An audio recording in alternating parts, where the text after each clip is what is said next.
This is a 1987 Yamaha Moto 4 350. Bought it. It's got no spark. You can see here. Turn it on and crank it over.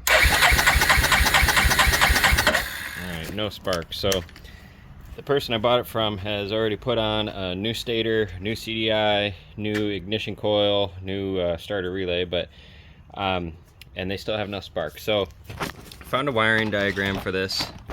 I will put a better shot of that on the screen when I make the video.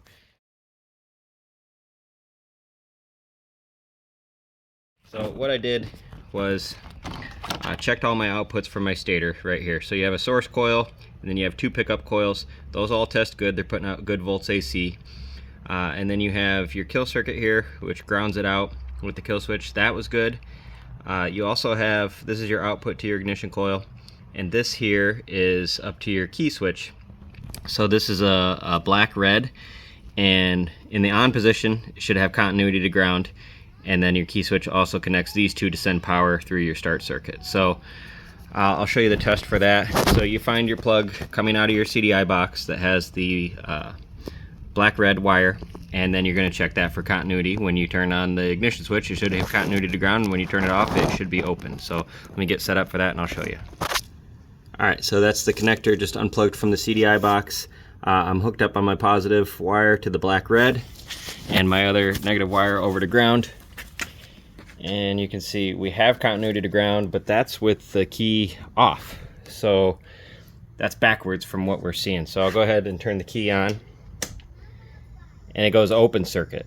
So this ignition switch is just backwards, which is pretty common for Chinese stuff. So you can see key off, it goes continuity to ground, key on, it goes open. That's actually the opposite of what it should be right here. So on, we need continuity to ground, off should be an open circuit. So we'll come over here to this ignition switch and I'll show you how to just bypass that and then see if we get spark. Alright, so you have to forgive my crude setup. I'm at home and I don't have my normal tools, but I just found something to make a jumper. So right there I'm jumping my black-red to black. That's the wire that we were testing. So I'm just giving it the continuity to ground through that. And then this is your power circuit. This is your red and brown. And as soon as I jump these together, we should hear the relay click.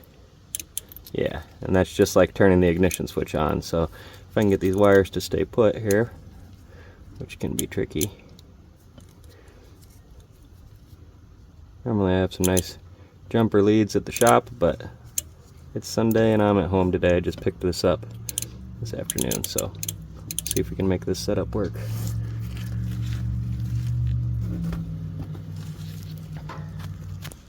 Alright, so we've got that all connected there.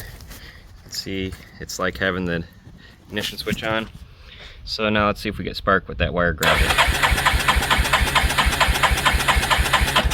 There we go. So this thing will, it's been sitting a couple years now, so it does need the carburetor cleaned, but I can give it the old shot of carb clean here and see if we can get it to pop off. Now, you don't want to do this with a diaphragm carb because the carburetor cleaner is really rough on rubber parts, but this is just a mechanical sludge, so I'll go ahead and hold it wide open,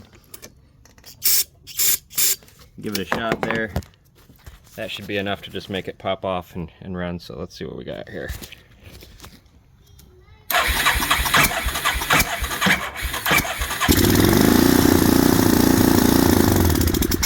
There we go. So we know this thing will run as soon as we clean the carburetor. Not bad for 550 bucks. It's got good compression, 160 pounds. It's got spark now with a simple fix. Just need a new ignition switch and a carburetor clean, and we'll be back in business. So thanks for watching.